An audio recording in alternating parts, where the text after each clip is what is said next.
one of the reasons for organising the meeting tonight was to hear from people who've been to Gaza recently and come back. And it gives me great pleasure to introduce Kevin Ovenden, who's been one of the key people in organising Viva Palestina with PSC and the Convoy. Kevin.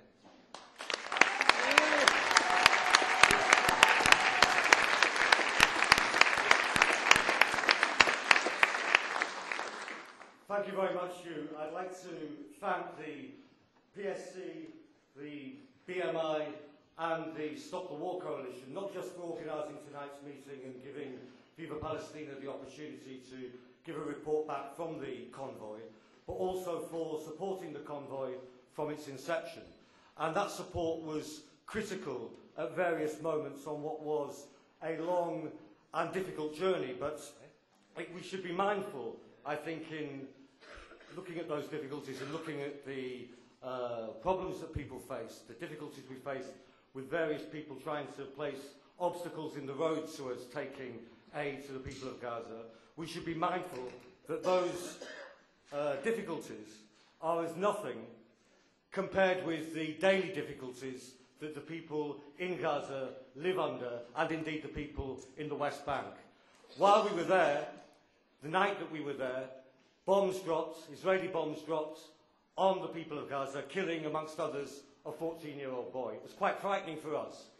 The closest of us were, I think, 1.5 miles away from where the bombs dropped. It was quite frightening for us for the space of an hour and a half, not for every hour, every day of our lives, which is what people are facing in the Gaza Strip and also in the West Bank in terms of Israeli reprisals, Israeli atrocities.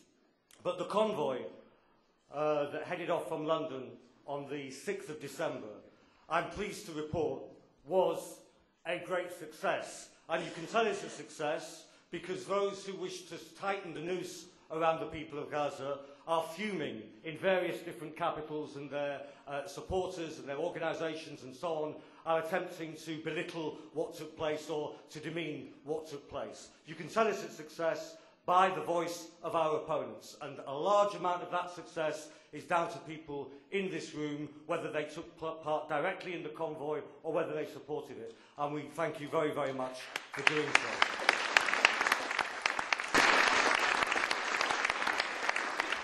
Very quickly, the aim of the convoy was essentially twofold. First of all, to take hundreds of thousands of pounds worth of material aid, medical aid, directly to the people of Gaza. We took a decision early on principle, that we would not hand that aid over to the Israeli authorities at the Ujda crossing points for two reasons. First of all, as many of you will know, there are pictures of aid that's been handed over previously in flames. In flames. It never reached the people of Gaza. This is aid that was indeed donated by such prestigious people as the royal family in Qatar.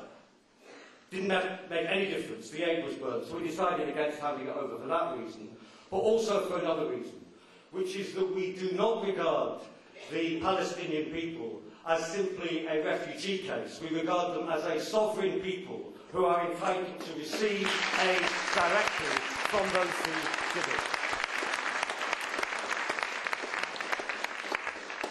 And there can be criticism for doing this, criticism from some quarters, to say that isn't this perhaps taking a political stand?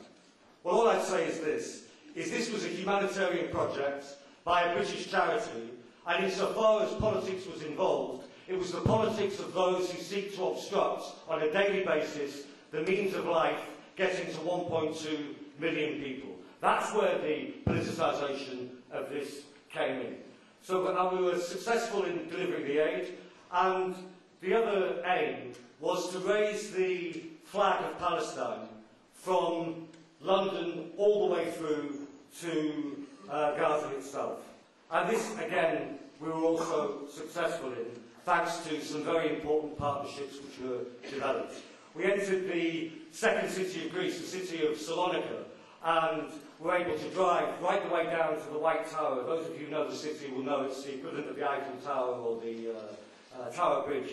It symbolises the city. To park up by the sea. We caused a traffic jam, but as our Greek friend said, this is probably the first time there's been a traffic jam in Thessaloniki at which everybody was smiling.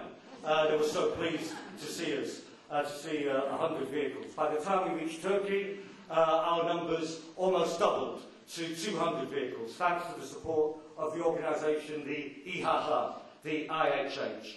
And the Turkish involvement in the convoy was absolutely crucial because this NGO, this charity, was founded by the current Prime Minister of Turkey, Recep Tayyip Erdogan, and therefore, when immense obstacles were placed in our way, we could call on the support not just of civil society, but also upon Turkish diplomacy and indeed Malaysian diplomacy, which proved critical in opening the gates at Rafah.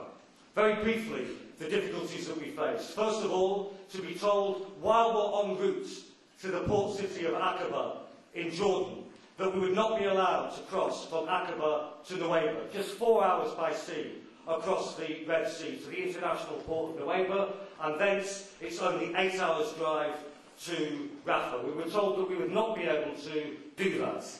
We were told that we would have to travel all the way back to Syria, to Latakia.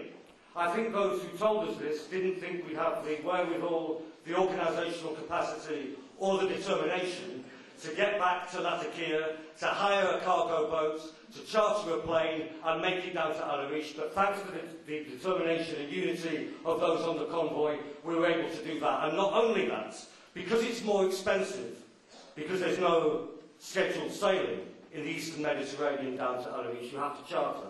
Because it's more expensive, we obviously had to find the money.